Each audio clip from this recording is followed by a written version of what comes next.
student, the topic for today is Surdas जी। बच्चों, पहले हमने आपको सूरदास जी के पद के बारे में पढ़ाया था, जो कि पहला वाला था। अब आगे हम आपको दूसरा, तीसरा और चौथे के बारे में बताने वाले हैं। तो दूसरा इस प्रकार है।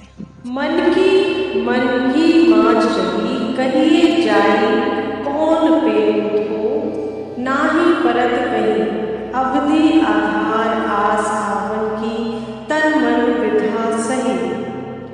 अब इन योग सते सरी, सुनी बिरहिनी बिरह दही, चाहती हुती बुहारी, जिथी ते उठते धार वही।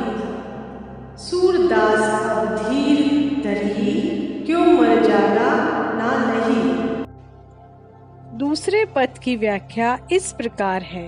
गोपियां कृष्ण के प्रति अपने प्रेम की गहराई को अभिव्यक्त करते हुए उद्धव से कहती हैं कि उनके मन की अभिलाषाएं या आशाएं मन में ही रह गई हैं। हे उद्धव से बहुत कहना चाहती हैं, वे उद्धव से बहुत कुछ कहना चाहती हैं, किंतु उनसे कहते नहीं बनता। वे कृष्ण के आने की आशा में समय को आधार मान तन मन की व्यर्थता सहन कर रही हैं और योग के इस संदेश को सुन सुनकर गोपियां विरह की आग में जल रही हैं।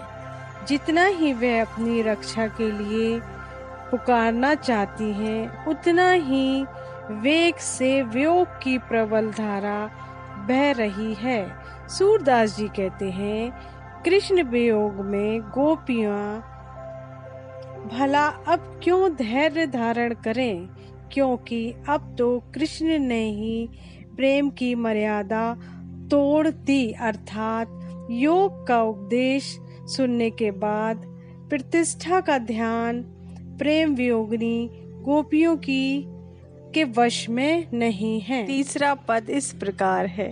हमारे हरि हारिल की नगरी, मन क्रम वचन नंद नंदनपुर, यह दृढ़ करी पकड़ी, जागत सोवत स्वप्न दिवस निसी, कान्हा कान्हा जगरी, सुनत जोग लागत है, ऐस्यो ज्यों करोई ककरी, सूते व्याधि हमको ले आए, देखी सुनी न करी, यह तो सूर तिन्ही देव सौंपो जिनके मन चक्री।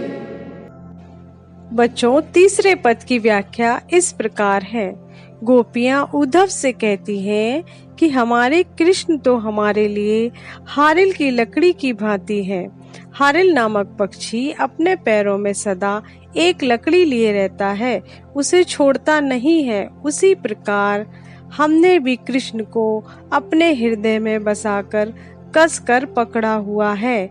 जागते सोते रात दिन स्वप्न में भी यानी सपने में भी कृष्ण का नाम रटती रहती हैं। योग की बात सुनकर ऐसा लगता है जैसे कड़वी ककड़ी खा ली हो। रोग और पीड़ा पहुंचाने वाली वस्तु को तुम हमारे पास ले आए हो, जिसे ना कभी देखा, ना कभी सुना, ना कभी भोगा। कवि सूरदास जी कहते हैं कि गोपियां उद्धव पर व्यंग करते हुए कहती हैं, इस योग रूपी ककड़ी को तो तुम उसके पास ले जाओ जिसका मन चक्री की भांति घूमता रहता है, अर्थात जिसका मन स्थिर नहीं रहता, उसे यह दे दो। हम तो पूरी तरह कृष्ण की दीवानी हैं, हम इस योग संदेश का क्या करेंगी। इस प्रकार तीसरे पद की व्याख्या रही। चौथा पद इस प्रकार है। हरि के राजनीति बढ़ी आए, समुझी बात कहत मधुकर के समाचार सब पाए। एक अति चतुर होते पहले ही अब गुरु ग्रंथ पढ़े आए, बढ़ी बुद्धि जानी जो उनकी जोग संदेश पठाए। ऊधो भले लोग आगे के पर हित डोलत धाय। अब अपन्यो मन फेर पाइए चलत जुते चुराए। ते क्यों अनीति करे अब पूजे और अनीति छुड़ाए। राजधर्म त्यो यह सूर जो प्रजा न चाही सताए। चौथा पद की व्याख्या इस प्रकार है। गोपियां उद्धव को मधुकर यानी भौरा संबोधित करते हुए व्यंग करती हैं, क्योंकि उद्धव से प्राप्त समाचार से उन्होंने यही समझा कि हरि ने तो अब बहुत राजनीति पढ़ ली है। एक तो वो पहले से ही चतुर थे और अब उद्धव जैसे गुरु से तो उन्होंने राजनीति का ग्रंथ ही पढ़ डाला। उनकी बुद्धि इतनी बढ़ गई है, अर्थात वे पाठ पढ़कर इतने बुद्धिमान हो गए हैं कि हमारे लिए योग का संदेश भी भेज दिया। उद्धव जैसे भले लोग पहले से ही दूसरों के कल्याण के लिए घूमते फिरते रहे थे। गोपियां कहती हैं कि वे अपने मन को फिर से पा लेंगी, जिन्हें कृष्ण ने मथुरा जाते समय चुराया था।